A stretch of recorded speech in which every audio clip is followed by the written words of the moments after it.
percuma ya.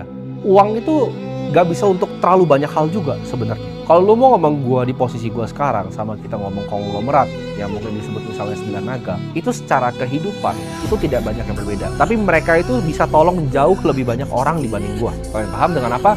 Buka lapangan pekerjaan. Perusahaan-perusahaan mereka tuh perusahaan yang mengemploy ribuan bahkan ratusan ribu karyawan. Kalau secara lifestyle mungkin gua rasa nggak terlalu berbeda. Gue bisa beli mobil yang mereka beli, gue bisa punya tempat tinggal yang mereka punya, gue bisa punya semua yang mereka punya. Kalau kita ngomongin secara egois diri sendiri, tapi kalau untuk ke masyarakat, mereka jauh lebih banyak mengerjakannya dibanding gue. Jadi itu, uang itu bukan cuma sekedar untuk diri sendiri. Kalau gue uang untuk diri sendiri, gue matiin kamera ini sekarang dan sudah selesai. Gue pengen bilang ke gue yang dulu bahwa uang itu adalah sebuah alat, bukan tujuan akhir. Lu mau pakai uangnya untuk apa? Jangan cuma uang, ya harta yang lu taruh di bank. Gue tuh selalu mikir dulu, harga diri misalnya gue pribadi itu dari rekening bank yang gue punya. Ketika gue punya 10 miliar pertama, gue senang. 100 miliar pertama, gue lebih senang lagi. 1 triliun, gue ngerasa kayak gue achieve something. Tapi setelah lewat ke jenjang berikutnya, gue baru sadar dari situ bahwa uang itu bukan cuma sekedar tujuan akhir, tapi alat untuk lu jadi bermanfaat untuk orang. Gue akan bilang ke Timothy yang dulu bahwa hidup itu tidak adil. Dulu tuh gue suka tanya kenapa. Kadang misalnya, yang namanya hidup, selalu ada sial yang datang di hidup.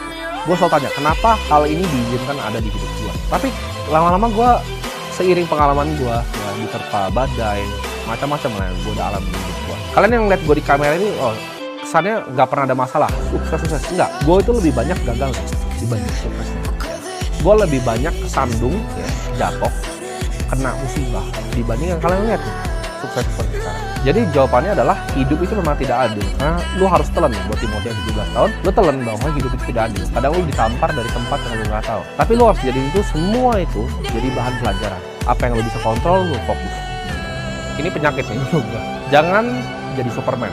Gua tuh dulu mikir gua adalah seorang Superman. 17 tahun, gua mau pegang kameranya sendiri, gue mau ngeditnya sendiri, gue mau bikin agensi gue sendiri, gue jadi akuntannya sendiri, gue orang finance sendiri, ya, gue orang sales sendiri, gue orang marketingnya sendiri, semuanya sendiri. Di hidup ini lu nggak butuh jadi Superman, tapi lu butuh super chief.